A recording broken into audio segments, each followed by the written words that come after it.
नमस्कार, आप देख रहे हैं 5 की बात और मैं हूं नपमा। 5 की बात की शुरुआत करते हैं महाराष्ट्र की राजनीति की बात से। मुंबई में महाविकास अघाड़ी गठबंधन की बैठक में शरद पवार ने साफ किया है कि उनके बारे में अफवाह फैलाई जा रही है। दरअसल अजीत पवार से शरद पवार की मुलाकात के सवाल पर जो चर्चा हो रही है उस पर शरद पवार बोले हैं कि मैं परिवार का मुखिया हूं, मैं सबसे बात करता हूं, किसी को किसी से मिलने से नहीं रोकता, मेरे बारे में अफवाह उड़ाई जा रही है। तो ये अभी खबर आई है, यहाँ शरद पवार ने कहा है कि ये सब अफवाह है, इसमें कोई सच्चाई नहीं है और ये महाविकास अघाड़ी गठबंधन की बैठक में शरद पवार ने साफ किया है।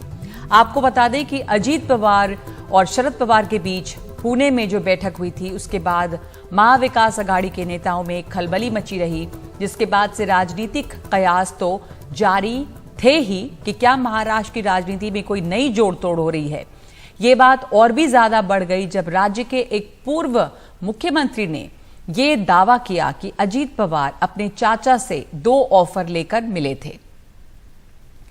तो एक ऑफर तो ये था कि शरद पवार को केंद्रीय कैबिनेट में जगह मिलेगी कृषि मंत्री के तौर पर, या फिर उन्हें नीति आयोग का अध्यक्ष बनाया जा सकता है, और दूसरा ऑफर ये कि सुप्रिया सुले को केंद्र में जगह मिल सकती है। हालांकि इस पर भी शरद पवार और सुप्रिया सुले दोनों ने ये सफाई दी है कि ऐसी कोई जानकारी उन्हें नहीं है। जो मीटिंग हुई शरद पवार और अजीत पवार के बीच वो मीटिंग खुफिया नहीं थी, जैसा कि कांग्रेस के कुछ नेता दावा कर रहे हैं। शरद पवार ने यह साफ किया है कि परिवार के सबसे बड़े के तौर पर वो अपने परिवार के किसी भी सदस्य से मिल सकते हैं, लेकिन महाराष्ट्र कांग्रेस चीफ नाना पटोले का कहना है कि कांग्रेस जो है वो इस तरह की खुफिया मीटिंग से सहमत नहीं है। इन सब के बीच मुंबई के बीकेसी में कांग्रेस कोर कमेटी की बैठक हो रही है। विधायकों के साथ भी बैठक एकनाथ शिंदे ने भी की है और तमाम मंत्रियों को उन्होंने स्नेह भोज पर बुलाया है। और ये जो बैठक हो रही है उसमें अजीत पवार और शरद पवार की मुलाकात को लेकर भी चर्चा हो रही है।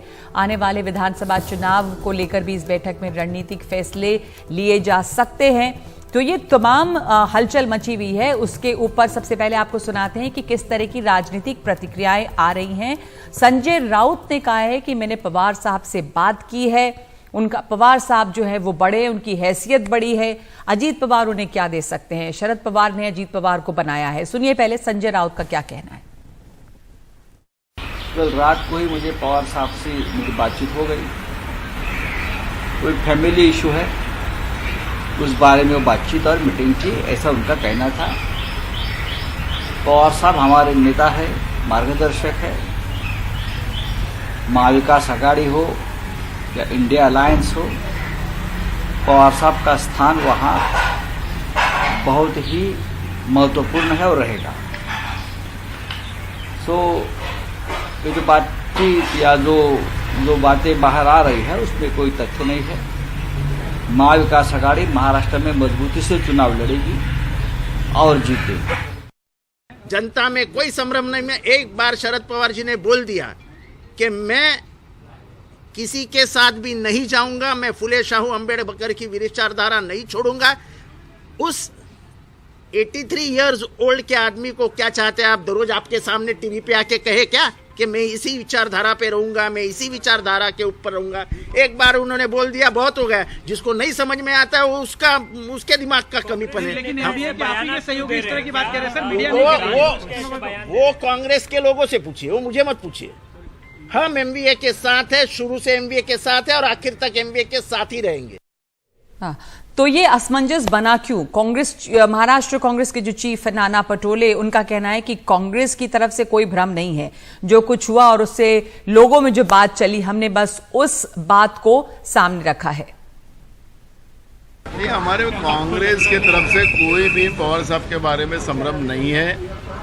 जो जनता में संभ्रम हुआ है, जिस तरह से लोगों में बातें चल रही है, उसके बारे में हमने उनको अवगत कराया। कांग्रेस की तरफ से शरद पवार जी के बारे में कोई संभ्रम नहीं है। मैंने कांग्रेस की तरफ से अपना बयान मैंने आपके सामने स्पष्ट रखा है।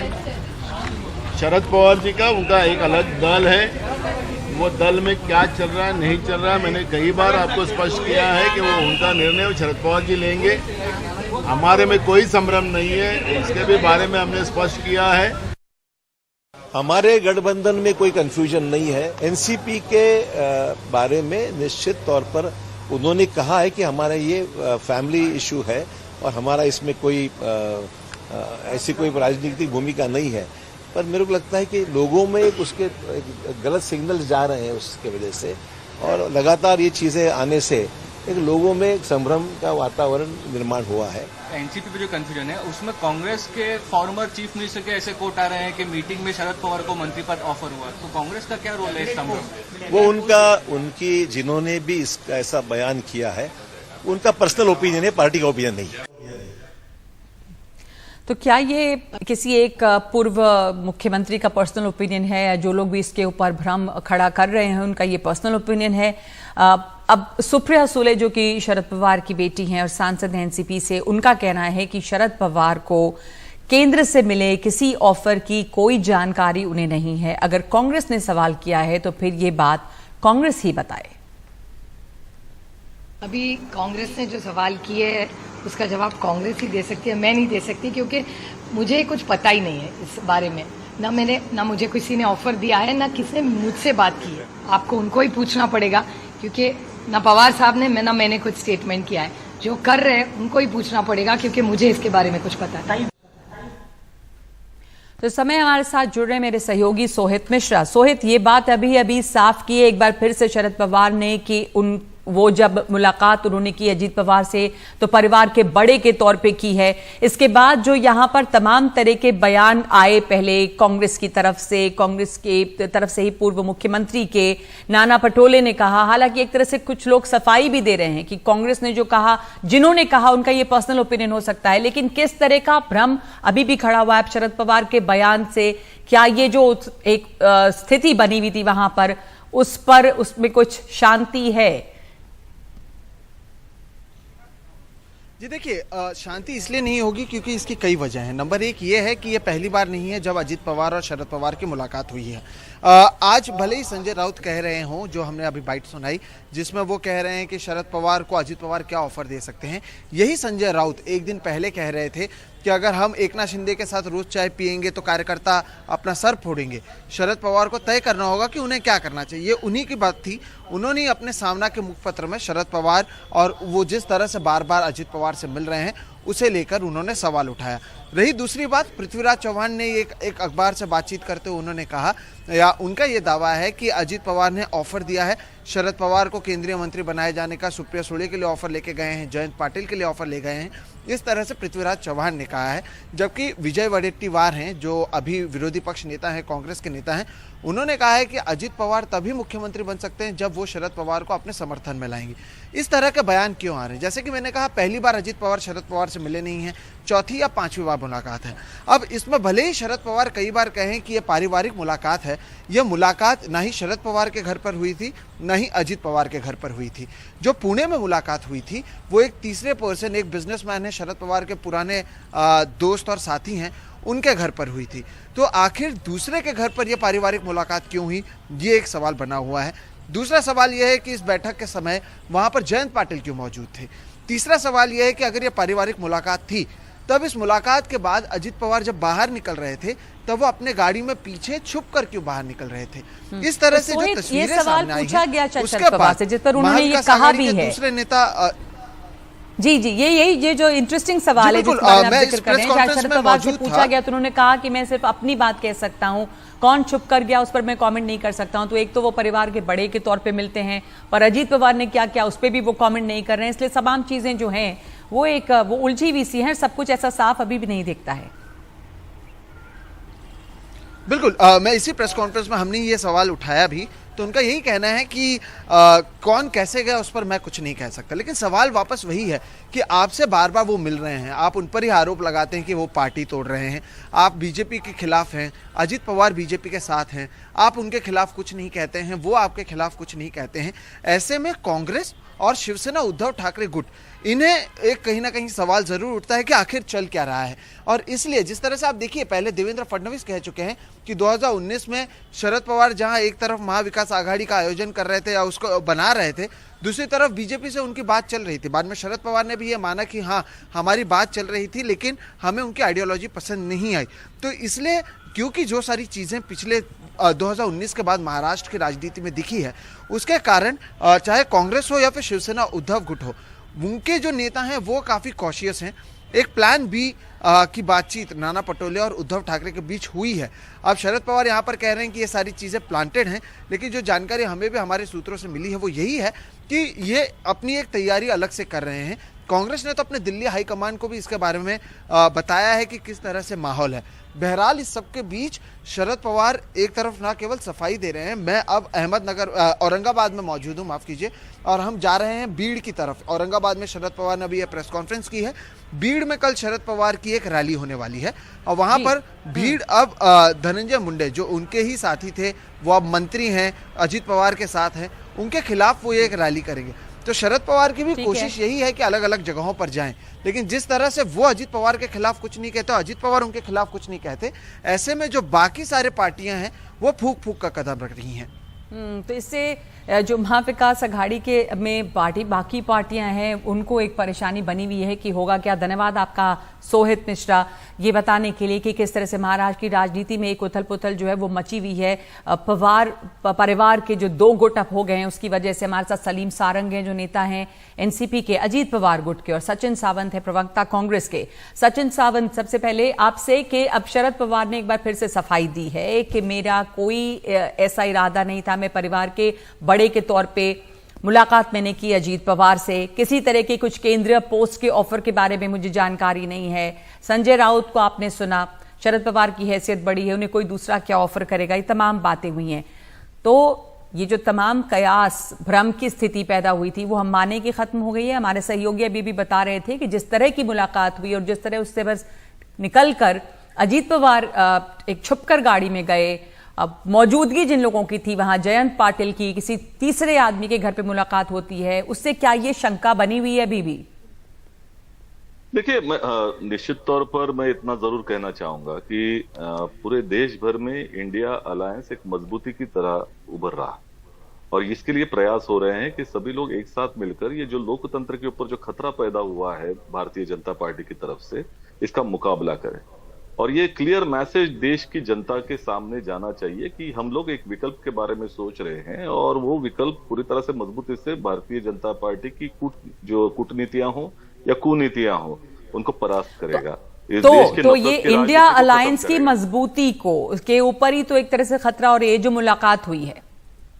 देखिए, मैं इतना जरूर कहना चाहूंगा कि हमारे मन में कोई भी भ्रम नहीं था, संभ्रम नहीं था। हमारे नेताओं की बात आपने सुनी होगी कि पवार साहब हमारे साथ हैं, लेकिन एक मैसेज जो, क्योंकि एक जो संभ्रम अवस्था महाराष्ट्र की जनता के सामने गई होगी या जो कार्यकर्ता, देखिए ये सिर्फ 3 पार्टियों की या जो इंडिया अलायंस की लड़ाई नहीं, जितने भी लोग कार्यकर्ता हो या जनता हो जो भारतीय जनता पार्टी की लोकतंत्र के खतरे को जानती है, पहचानती है और उसके खिलाफ खड़ी रह रही है, उनकी ये सबकी लड़ाई है। तो कोई भी, लेकिन ये सवाल क्या आपने कहा ना कि मैसेज ये जो है वो ठीक नहीं जाता, आपके मन में भ्रम की स्थिति ना हो पर जनता में संदेश नहीं जाता। सलीम सारंग, ये सवाल पूछा गया शरद पवार से कि अगर ये पारिवारिक मुलाकात थी तो किसी तीसरे इंडस्ट्रियलिस्ट फ्रेंड के घर होती है, वहां पे जयंत पाटिल होते हैं, वहां से मुलाकात के बाद जब निकलते हैं तो अजीत पवार एक गाड़ी में छुप कर जाते हैं, जो ये सीक्रेट मीटिंग की बात हो रही थी। तो शरद पवार ने कहा भी कि दूसरा कोई क्या करता मुझे नहीं पता।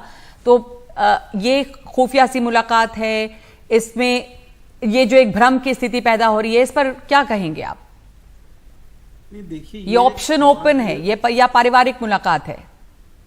नहीं, पारिवारिक की मुलाकात है। अगर आप देखेंगे ये खून का रिश्ता है और खून के रिश्ते में अगर किससे पूछ के थोड़ी मुलाकात करना होगा तो कहीं फिर छुप के मुलाकात की भी क्या जरूरत होती है? किसी के घर पे तो ये नहीं थी, तीसरी जगह पे थी।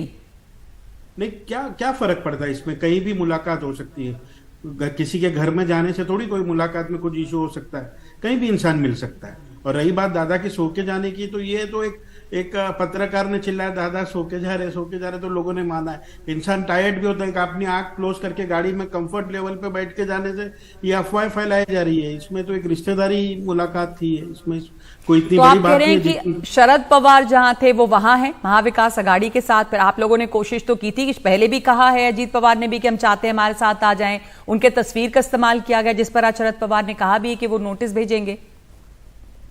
नहीं, देखिए, पवार साहब तो हमारे आदरणीय नेता है, वो हमेशा हमारे नेता रहेंगे ही रहेंगे। रही बात अभी आने वाले दिन में, अभी रक्षाबंधन है, सुप्रिया दाई अभी राखी बांधने जाने वाली है, फिर भी लोग अभी उस पर भी नया इशू खड़ा कर देंगे कि सुप्रिया दाई ने अजीत दादा को राखी क्यों बांधा। ये सब चीजों पे ध्यान देने से अच्छा कांग्रेस है हो या शिवसेना हो, इनको अपनी पार्टी पे फोकस करना चाहिए, इनको अपने कैडर पे ध्यान देना चाहिए कि ये उनके पास इंटैक्ट है कि नहीं, उनके लीडर जाती है दूसरी पार्टियों में छोड़। तो महाविकास अघाड़ी जो है, कांग्रेस है, शिवसेना है, उसकी जो यूनिटी और एकजुटता है, इस मुलाकात से उस पर खतरा हुआ है, आप मानते हैं इस बात को? ये एक ऑप्शन खुला है कि शरद पवार, चूंकि आप कहते हैं बार बार आप लोग कि आपके नेता हैं, तो वो वहां से अलग भी हट सकते हैं, ऐसी कोशिश आप लोगों की तरफ से की जा रही है। आप इसमें देखेंगे कांग्रेस और शिवसेना का हमेशा से कॉन्फिडेंस लेवल लो रहा है। उनके नेता है जो छोड़, कोई तो वजह होगी इसकी। उनके नेता है, वही मैं बोलने जा रहा हूं आपके, उनके नेता है जो बीजेपी में गए, शिवसेना के नेता गए, राष्ट्रवादी के नेता कोई बीजेपी में नहीं गए। आज भी हम सब एक ही और हम एक ही मानते हैं। आज भी हम आदरणीय शरद पवार साहब को ही हमारे नेता मान के चल रहे हैं। जी आप शरद पवार को नेता मानते हैं। शरद पवार ये बार बार कह रहे हैं लेकिन कि आप लोगों ने उनकी तस्वीर इस्तेमाल की है, सही नहीं है, और वो जो सिंबल है उसके ऊपर भी वो किसी भी सिंबल पे लड़ सकते हैं। ईडी उन्हें नोटिस इलेक्शन कमीशन उन्हें नोटिस भेज रही है। अब ये आप जो कहते हैं कि आपके वो नेता हैं और कॉन्फिडेंस लो है कांग्रेस में, तो सचिन सावंत, कांग्रेस को ये विश्वास है या महाविकास अघाड़ी को ये विश्वास है कि शरद पवार आपके साथ हैं और रहेंगे? निश्चित तौर पर, मतलब आज प्रेस वार्ता भी उन्होंने की थी पवार साहब ने, और जो भी भूमिकाएं उनकी है वो जनता के सामने वो लेके आए हैं, और जनता के मन में जो भी कुछ भ्रम अवस्था होगी, संभ्रम होगा, वो भी दूर करने की कोशिश उन्होंने की है।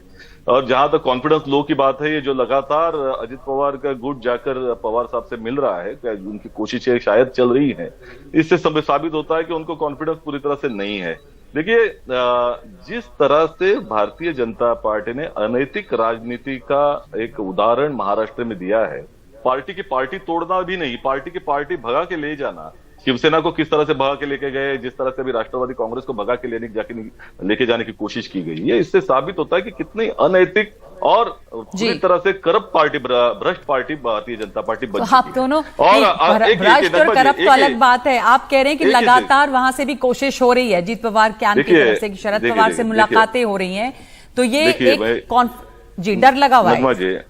नगमा जी, मैं आज पत्रकार वार्ता में सुन रहा था पवार साहब की, और उन्होंने स्पष्ट किया है, और उन्होंने कहा बड़ी स्पष्ट शब्दों में उन्होंने कहा कि राजनीतिक पार्टियां राजनीतिक निर्णय लेती थी पहले, ऐसा उनका भ्रम था या ऐसी उनकी सोच थी, लेकिन ऐसे एक संगठन है जो बाहर से बैठकर राजनीतिक निर्णय लेने के लिए प्रवृत्त कर रहा है, जो उनका उन्होंने नाम लिया, एनफोर्समेंट डायरेक्टरेट का उन्होंने नाम लिया, और जिस तरह से जयंत पाटिल जी के ऊपर दबाव है, ये भी उन्होंने कहा था, कल ही कहा था उन्होंने। तो निश्चित तौर पर ये विपरीत परिस्थितियां इस तरह से निर्माण की जा रही है कि भारतीय जनता पार्टी को ये निश्चित तौर पर पता चल चुका है कि महाराष्ट्र में वो पूरी तरह से उनका बट्टा ढेर होने जा रहा है। चलिए ठीक है, हमारे पास इतना ही समय। आप कह रहे हैं कि विपरीत परिस्थिति का बनाया जा रहा है, और चूंकि बीजेपी को ये समझ में आ रहा है कि उनके लिए मुश्किल है पवार साहब के बगैर, तो कोशिश है, ऐसा आपका कहना है, पर आप लोग कॉन्फिडेंस में हैं कि पवार साहब आपके साथ रहेंगे। अभी इसके ऊपर कोई भी बहुत ज्यादा आश्वस्त नहीं है, और इसलिए एक राजनीतिक उथल पुथल है यहाँ पर। धन्यवाद आप दोनों का। एक ब्रेक ले रहे हैं 5 की बात में, और उसके बाद मथुरा में अतिक्रमण हटाने पर सुप्रीम कोर्ट ने लगाई रोक। एक ब्रेक के बाद देखेंगे।